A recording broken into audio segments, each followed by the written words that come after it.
Quem sou eu pra que o grande reino receba? Programa Mães Amorosas. Programa de responsabilidade do Ministério de Mulheres Evangélicas de Caetité.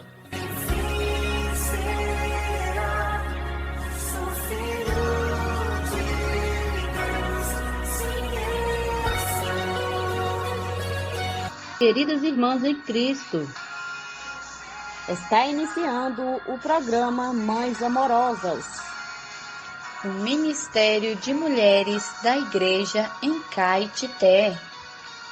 Este programa é feito com muito amor e carinho, especialmente para você. Bom dia, queridas irmãs e amadas ouvintes do programa Mães Amorosas. Estamos aqui mais uma vez para ouvir a palavra do Senhor, iniciando com provérbios. Então, vamos para o provérbio de hoje que diz assim: a casa e os bens vêm como herança dos pais, mas do Senhor a esposa prudente. Provérbios 19:14. Temos como título Esposa Prudente.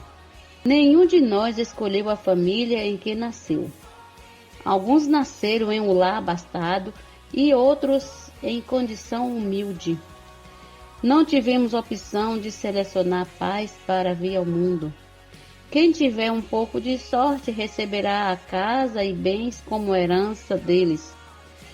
No entanto, qualquer que seja a condição da casa em que nasceu, com relação à sua vida, você tem a opção de escolher o caminho do Senhor. E é isso que realmente importa. Para isso é crucial a escolha de sua esposa, pois a pessoa certa pode ser determinante para que você seja um vencedor diante de Deus. Se deixar o Senhor fazer a escolha por você, terá de fato uma auxiliadora e companheira espiritual com quem trilhar o caminho da maturidade para herdar o reino. Uma esposa prudente não o deixará se desviar do caminho da vida, pois ao menor sinal de deslize, ela o alertará e ajudará a se arrepender e voltar para o Senhor. Ao contrário do que infelizmente alguns pensam, que a mulher deve seguir o seu marido ainda que ele vá ao inferno. Além disso, uma esposa prudente criará os filhos com sabedoria no padrão da palavra de Deus. Uma esposa prudente abrirá sua casa para reuniões da igreja, pois sabe que, ao receber os santos, recebe o próprio Senhor. Uma esposa prudente reconhece sua posição de submissão e ajuda ao marido a viver sob o encabeçamento de Cristo e serve ao Senhor junto com ele. A esposa prudente é o maior presente de Deus para um homem nesta vida. Queridas ouvintes e amadas irmãs, que texto lindo! Que sejamos esposas prudentes, auxiliadoras, que sejamos estas mulheres que levam os esposos para a presença de Deus. Bom dia, até amanhã nesse mesmo horário, se assim o Senhor nos permitir.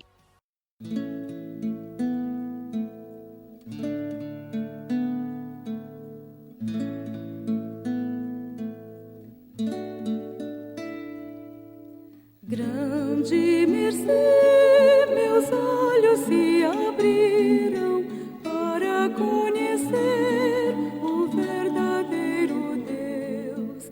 Oh, realmente o Senhor me ama, me redimiu e me tornou filho seu.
seu íntimo clamor ouvir. Leva-os a adorar-te em espírito, eu e minha casa serviremos a ti.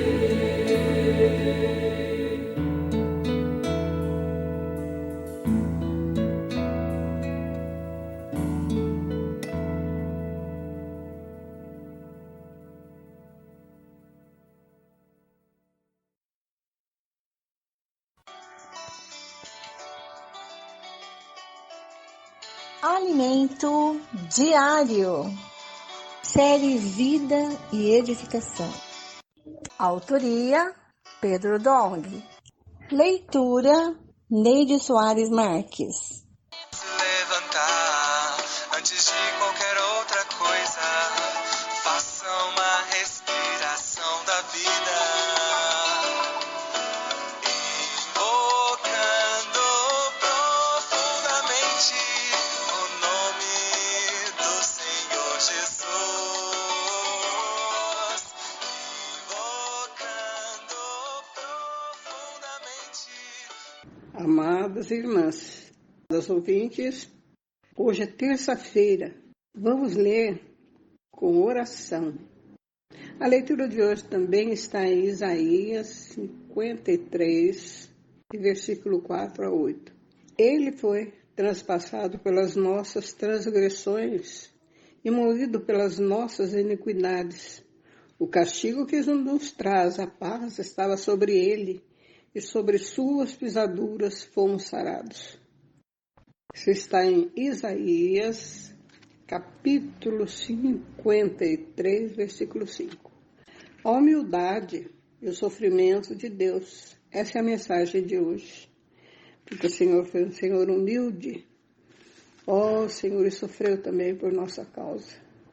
Isaías 53 contém uma das descrições mais extraordinárias sobre a vida e obra de Jesus, apresentando-nos o viver, a mente, a ressurreição e a ascensão do Senhor. Os 3 primeiros versículos descrevem como Cristo se fez carne, assumindo sua humanidade em condições bem humildes, sem quaisquer distinção à beleza. Por isso ele foi tão rejeitado.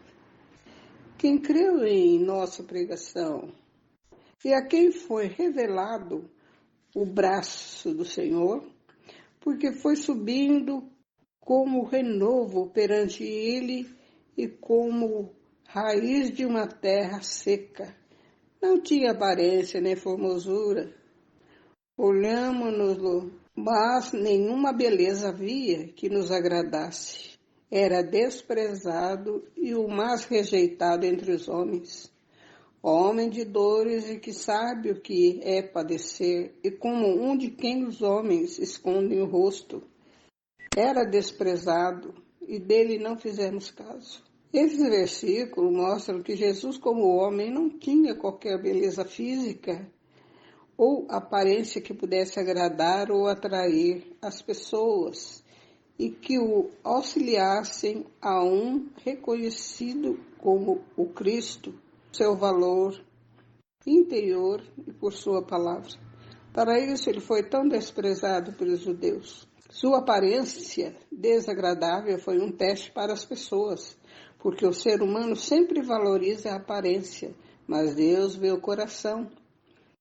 Jamais nós deixamos influenciar pela aparência das pessoas ao pregar o Evangelho ou ao ouvir uma mensagem.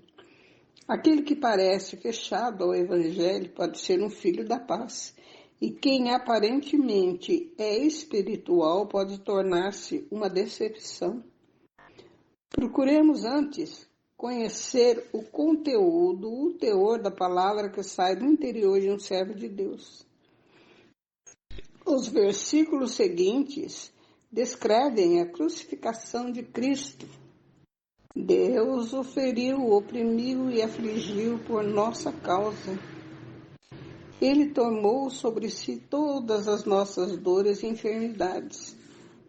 Isso está em Isaías, capítulo 53, versículo 4. Como homem, foi transpassado e moído por nossas transgressões e até mesmo castigado em nosso lugar.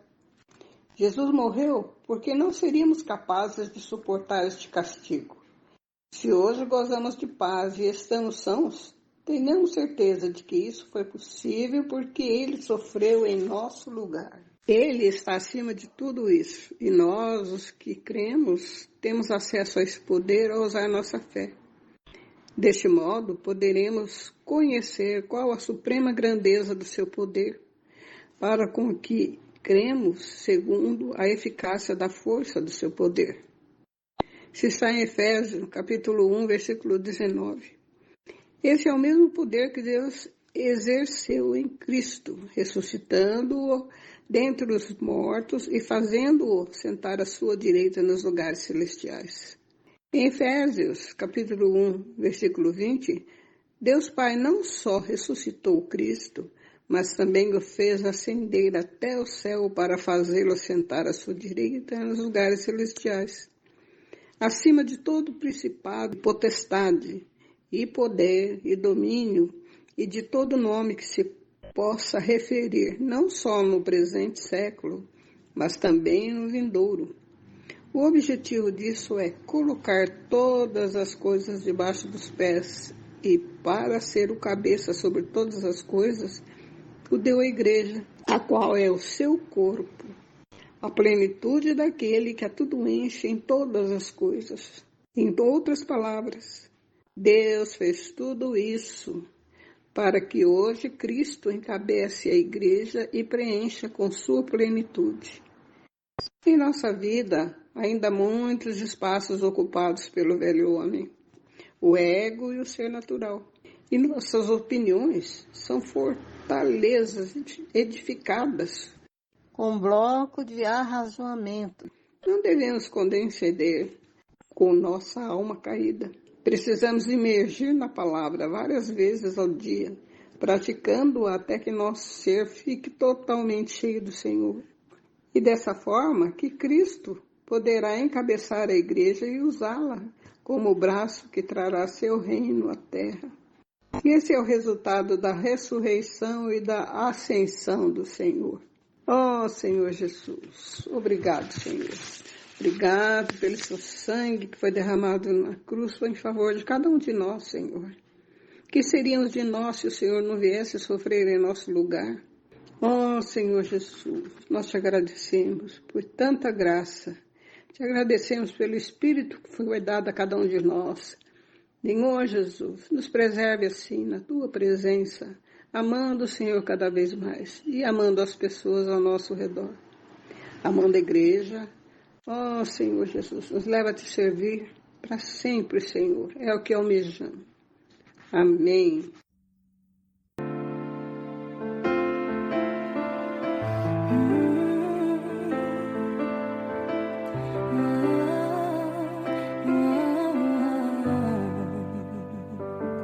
Tua sã palavra chove sobre mim e meu coração se abre para ti. Bom dia, queridas irmãs e amadas ouvintes. Bom dia também aos varões que ouvem o nosso programa junto com suas esposas, né, tomando seu cafezinho. Senhor, nós te agradecemos por essa palavra tão maravilhosa que nos encoraja, que nos anima, nos revigora, nos renova.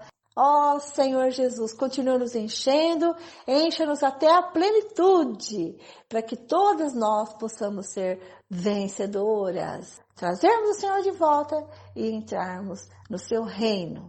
Amém. Agora vamos abrir o nosso coração e a nossa Bíblia e vamos ler no roteiro de hoje, 1 Crônicas, capítulos 22 e 23. Ontem nós vimos as diversas vitórias de Davi, vimos a derrota dos amonitas e dos sírios, né? Davi conquistando Rabá, vimos que os gigantes foram mortos pelos homens de Davi. E no capítulo 21, ele faz o levantamento do censo, né? E eu fiquei de compartilhar sobre isso hoje, então eu vou cumprir minha palavra aqui para vocês, certo? No capítulo 21, nós vemos Davi fazendo o censo, né? Só que o censo que Davi fez não foi legítimo, porque o censo em si não era uma coisa errada a fazer, porque o Senhor já havia pedido para que fizesse isso lá em Números, capítulo 1, versículo 2, e no capítulo 26, versículo 2. Mas Davi, ele sucumbiu ao pecado do orgulho. E ele não contou todo homem acima de 20 anos. Ele contou aqueles que empunhavam a espada, certo? E ele colocou Joabe como responsável por esse projeto. Então isso reforça a ideia de que o propósito do censo era avaliar a capacidade militar. Então, quando usa a expressão desde Berseba até Dan, significa todo o país de sul a norte. E Joabe sabia que a proposta de Davi traria danos a todos, e assim ele foi contra isso.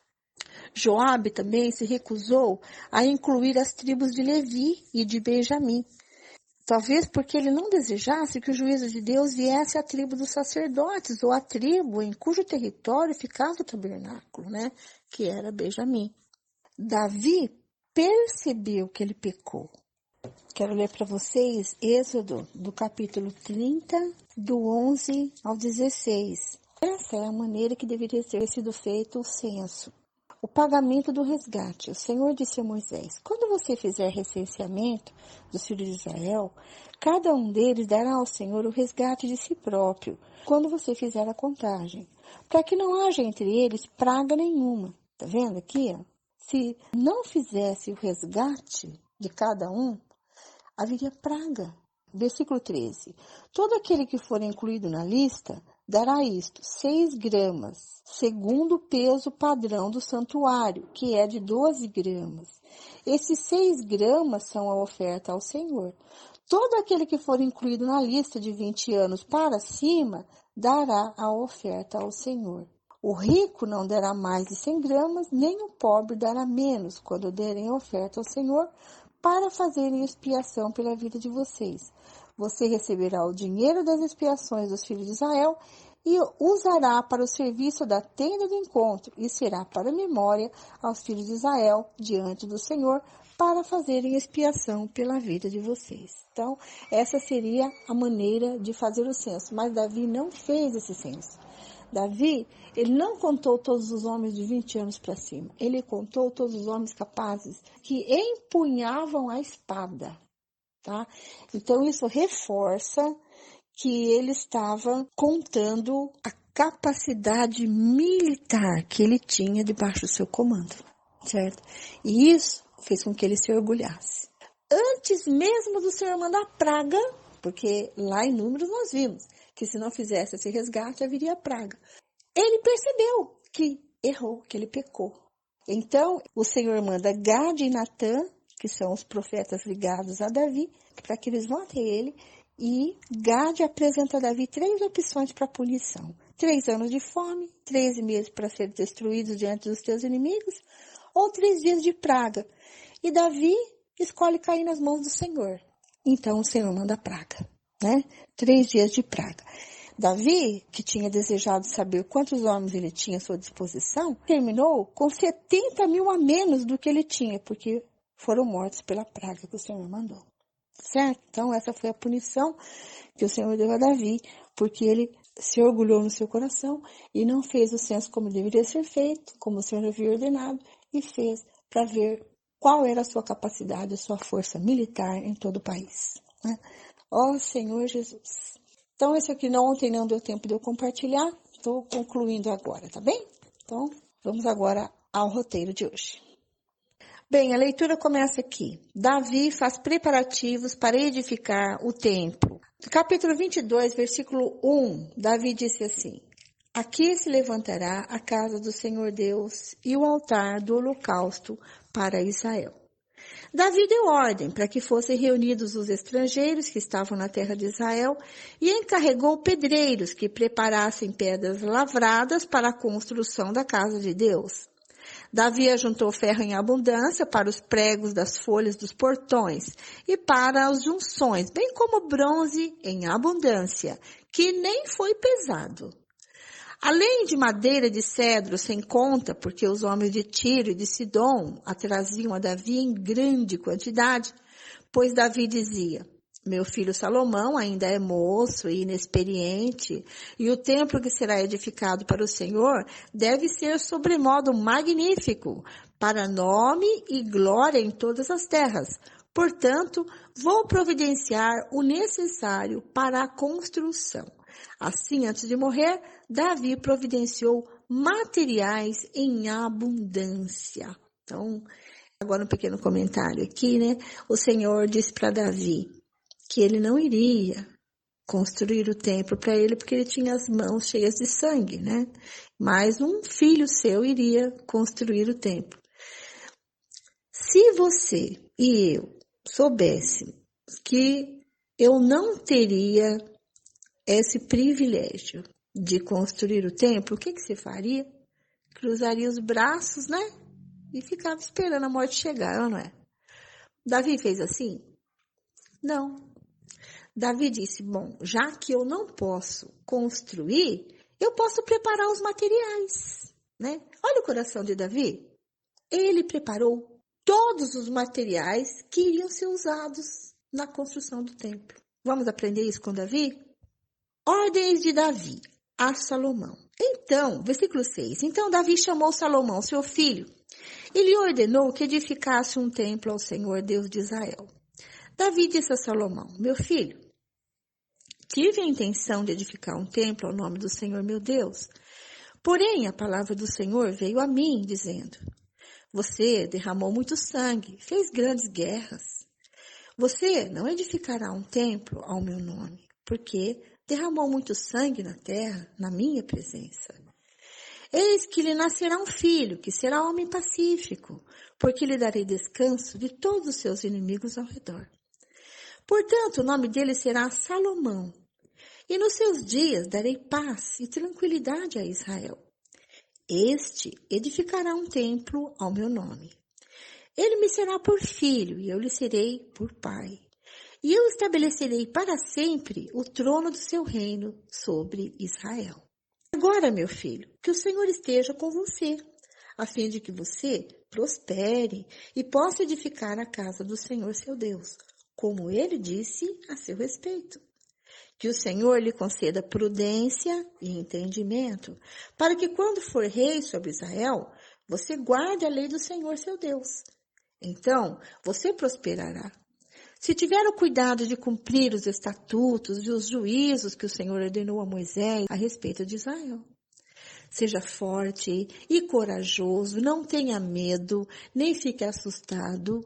Eis que com muito esforço preparei para a casa do Senhor 3.400 toneladas de ouro e mais de 34.000 toneladas de prata, e bronze e ferro em tal abundância que nem foram pesados. Também preparei madeira e pedras, cuja quantidade você pode aumentar. Além disso, você tem um grande número de trabalhadores, cortadores de pedras, pedreiros, carpinteiros e peritos em todo tipo de trabalho, em ouro, prata, bronze e ferro, que não se pode contar. Portanto, mãos à obra, e que o Senhor esteja com você. Davi ordenou a todos os chefes de Israel que ajudassem Salomão, seu filho, dizendo, não está com vocês o Senhor seu Deus? E não é fato que lhes deu a paz por todos os lados? Pois ele entregou nas minhas mãos os moradores desta terra, a qual está sujeita diante do Senhor e diante do seu povo. Agora, disponham o coração e a alma para buscar o Senhor seu Deus.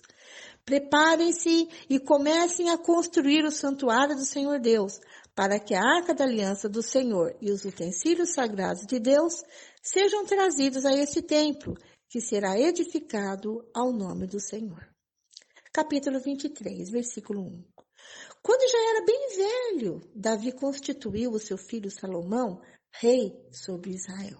Turnos e funções dos levitas. Versículo 2.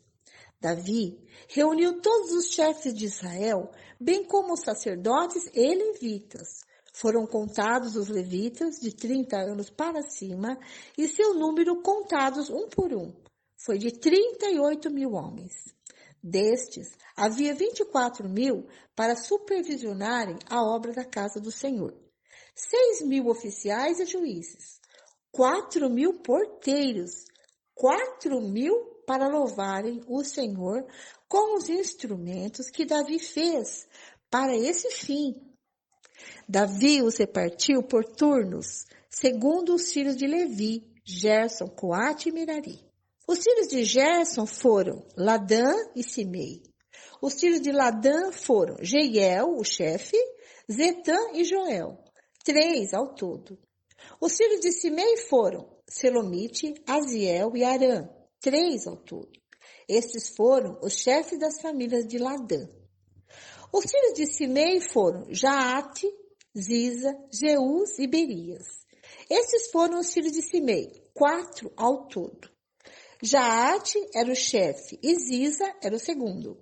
Jeús e Berias não tiveram muitos filhos e por isso esses dois foram contados como uma só família.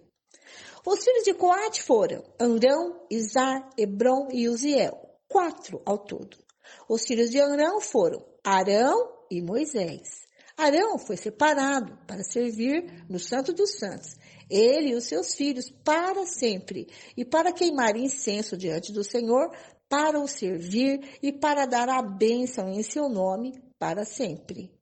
Quanto a Moisés, homem de Deus, seus filhos foram contados entre a tribo de Levi. Os filhos de Moisés foram Gerson e Eliezer. O filho de Gerson foi Sebuel, o chefe. O filho de Eliezer foi Reabias, o chefe, e ele não teve outros filhos. Mas os filhos de Reabias se multiplicaram grandemente. Os filhos de Izar foram Selomite, o chefe. Os filhos de Hebron foram Gerias, o chefe, Amarias, o segundo, Jaziel, o terceiro, e Jecameão, o quarto. Os filhos de Uziel foram Mica, o chefe, e Isias, o segundo. Os filhos de Merari foram Mali e Muzi. Os filhos de Mali foram Eleazar e Quis. Eleazar morreu e não teve filhos, porém filhas. E os filhos de Quis, seus parentes, casaram com elas. Os filhos de Muzi foram Mali, Éder e Jerimote, 3 ao todo. Estes foram os filhos de Levi, segundo as suas famílias e chefes delas.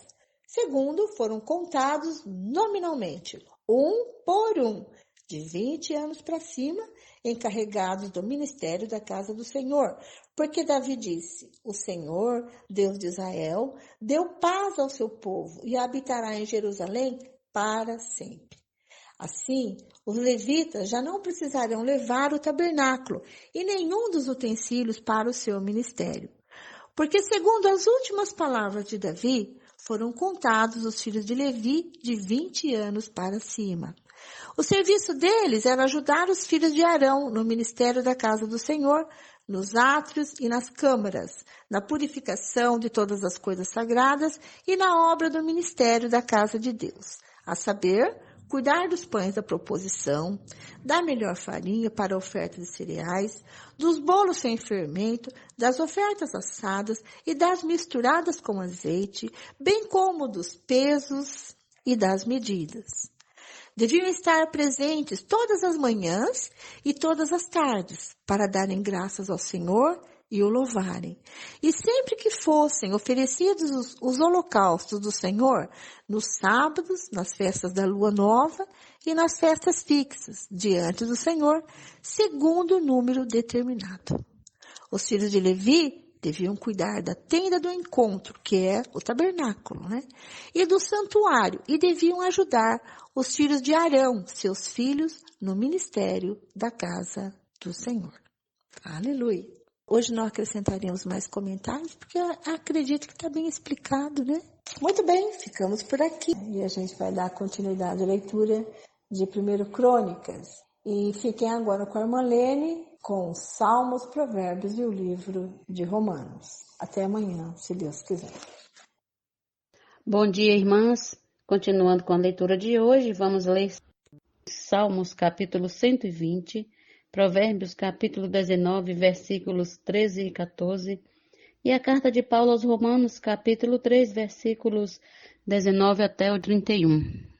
Começando com Salmos, auxílio contra a falsidade. Salva-nos, Senhor, porque já não há quem seja piedoso. Desaparecem os fiéis entre os filhos dos homens. Falam com falsidade uns aos outros. Falam com lábios bajuladores e coração fingido.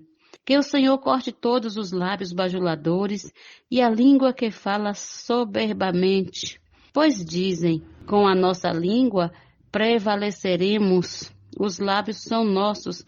Quem é Senhor sobre nós? Por causa da opressão dos pobres e do gemido dos necessitados, eu me levantarei agora, diz o Senhor, e porei a salvo aquele que anseia por isso. As palavras do Senhor são palavras puras, prata refinada em forno de barro, depurada 7 vezes. Sim, Senhor, Tu nos guardarás, Tu nos livrarás desta geração para sempre. Os perversos andam por toda parte, quando aquilo que não presta é exaltado entre os filhos dos homens. Agora Provérbios capítulo 19, versículos 13 e 14.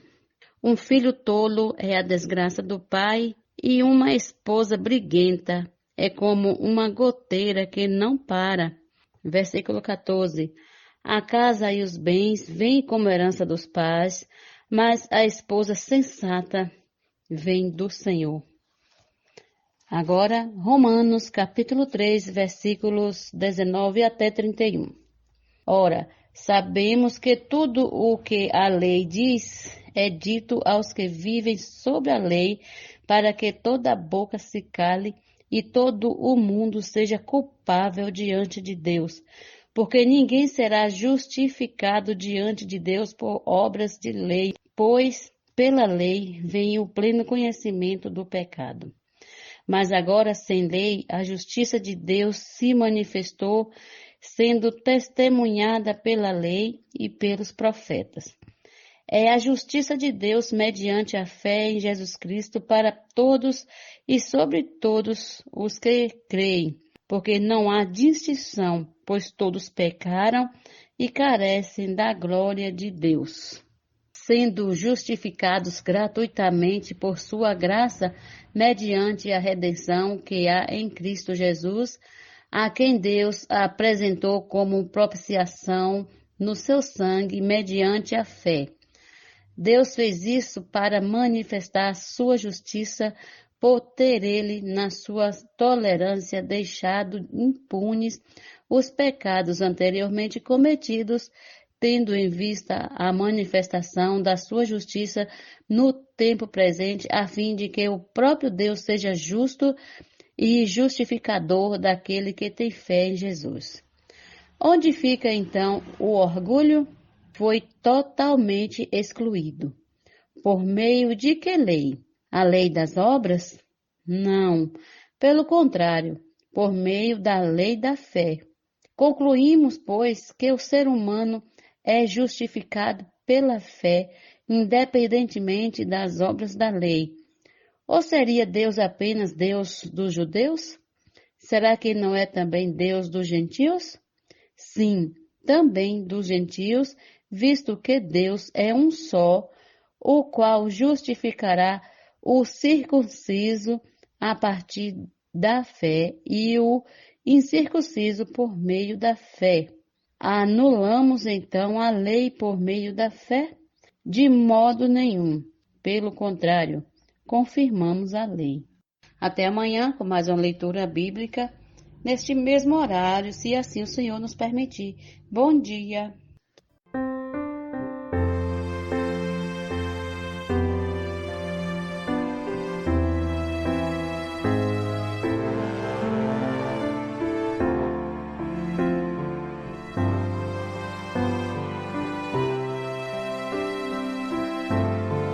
Mulher virtuosa, quem achará? O seu valor excede o de finas joias, um coração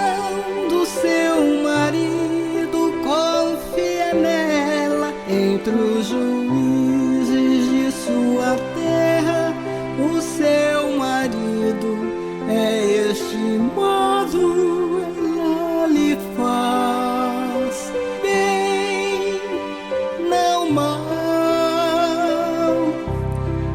É como um navio mercante que de longe traz seu pão, ainda é noite e já se levanta e dá alimento aos seus. Olha uma herdade a compra com o fruto de suas mãos, planta a vinha, cinge os lobos e fortalece os seus braços. A sua lâmpada não se apaga, estende a mão ao e a roca, sabe que o seu lucro é bom. Ainda abre a mão ao aflito, socorre o que é pobre, é conhecida por ser muito sábia. Seus filhos a chamam de tosa, administra sua casa sem preguiça. A força e a glória são suas vestes. Sua família também não teme a neve. O seu marido a louva e diz: muitas mulheres são virtuosas, mas tu és superior.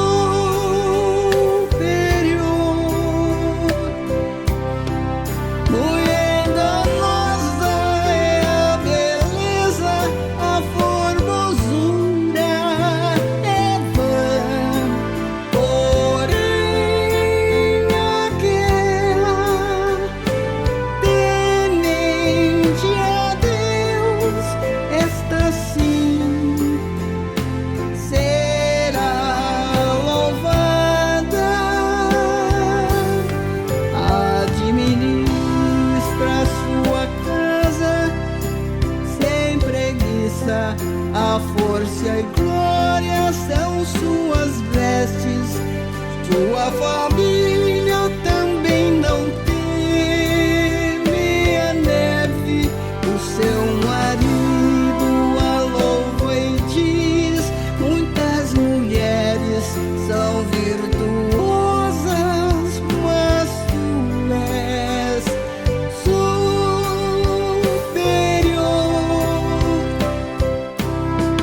Mulher enganosa é a beleza, a formosura é vã. Porém aquela temente a Deus, esta sim será louvada. Porém aquela temente a Deus, esta sim será louvada.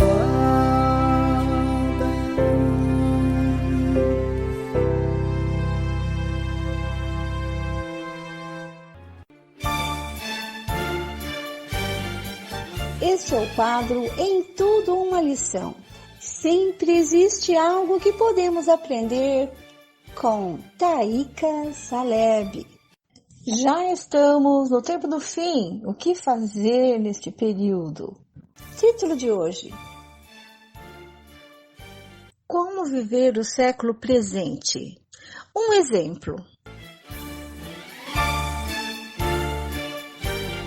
Recebam com carinho, Taíca Saleb. Qual deve ser a atitude de um cristão quanto à volta do Senhor? Como deve ser seu viver? Vamos registrar aqui algumas coisas que devemos observar. Em 2 Timóteo 4,8, Paulo fala da coroa da justiça que o Senhor dará não somente a ele, mas também a todos quantos amam a sua vinda. Primeiro, devemos amar a vinda do Senhor. A palavra amar nesse versículo nos remete para o que deve ocupar o nosso coração. Em vez de ter o coração ocupado com prazeres, preocupado com as coisas do mundo e amando o presente século, devemos aprender a amar a volta do Senhor. Além de amá-la, devemos aguardá-la, vigiar e procurar escapar das coisas que virão para nos tirar a atenção da grande promessa. Nas palavras de Pedro, um cristão deve esperar e apressar a volta do Senhor. Ó Senhor, que essa seja a nossa atitude, não apenas de esperar, mas de apressar a Tua volta, por meio de cooperarmos contigo. Não queremos estar distraídos, mas que o nosso coração esteja atento para não amarmos o presente século, para não deixar que o nosso coração se ocupe com coisas que possam nos distrair de Ti. Guarda, Senhor, nosso coração. Ó Senhor Jesus, queremos aprender a amar a volta do Senhor. Esse texto foi extraído do livro Já Estamos no Tempo do Fim. Posso orar por você, por sua vida, por sua família. Somos mulheres de oração. Posso orar por você? Estamos recebendo no nosso programa a nossa querida irmã intercessora Terezinha Soares dos Santos. Seja bem-vinda, amada irmã. Amém, irmã Vera, amém, amados ouvintes do programa Mães Amorosas. Intercedo em favor de cada ouvinte. Minha súplica para que o Senhor entre na vida de cada um que estão ouvindo esse programa. Entre, Senhor Jesus, com poder e graça, com amor, com misericórdia. Ó Senhor Jesus, muitas famílias estão sofrendo. Senhor Jesus, também quero te pedir, Senhor, em favor deste Brasil no qual nós estamos vivendo.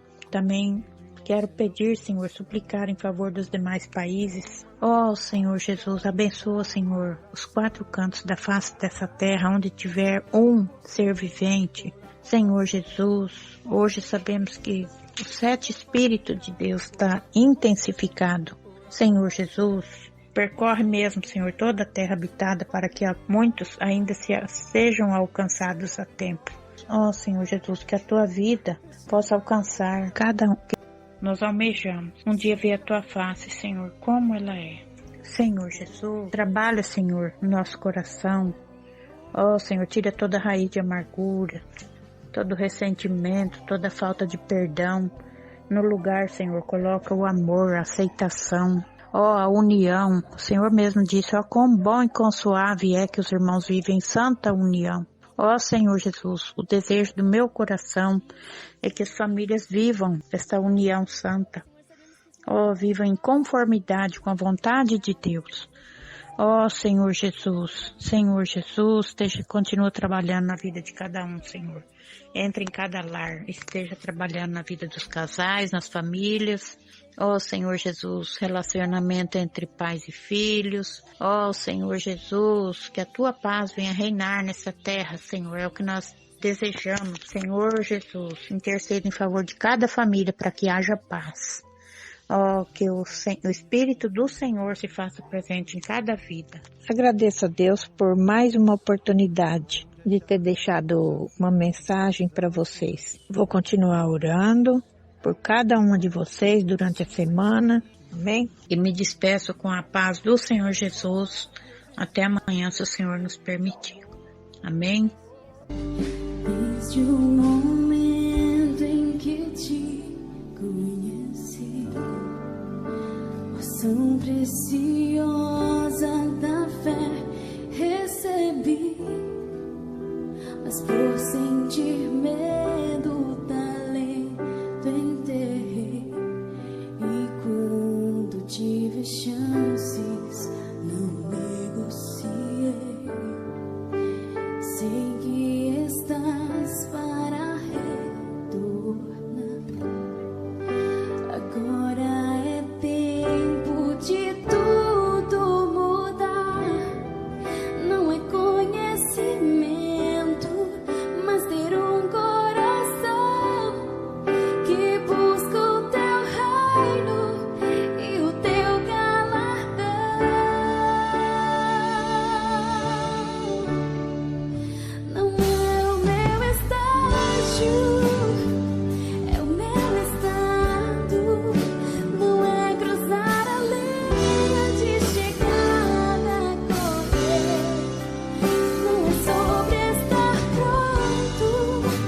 coração.